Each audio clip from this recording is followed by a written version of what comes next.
Սիրիայում ռուսական օդուժի ռմբակոծումների արդյունքում ոչնչացվել է բժիշկներ առանց սահմանների կազմակերպության Իդլիբում գտնվող հիվանդանոցը, հայտարարել է կազմակերպության նախագահ ֆրանսիահայ Մկրտիչ Թերզյանը։ Այս հարձակման հեղինակը միանշանակ Սիրիա Մեդդաշինքն է, կամ կառավարական կամ ռուսական օդանավերը։ Ցավոք սա առաջին անգամը չէ։ Հունվարից Սիրիայի տարածքում ռմբակոծվել է իմ կազմակերպության բժշկական 5 կենտրոն։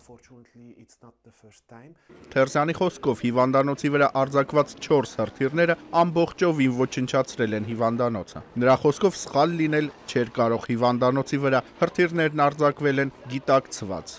Մեր տվյալներով զոհվել է առնվազն 7 մարդ, անձնակազմի անդամներ և հիվանդներ։ Բժիշկներ առանց սահմանների կազմակերպության ևս 8 աշխատակից հայտարարվել են անհետ կորած։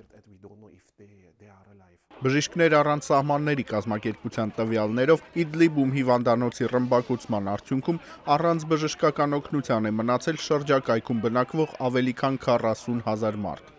Այսօր Սիրիայի ընդդիմության հսկողության տակ գտնվող շրջաններում բժիշկ լինելը իշխանությունների կողմից դիտարկվում է որպես հանցագործություն։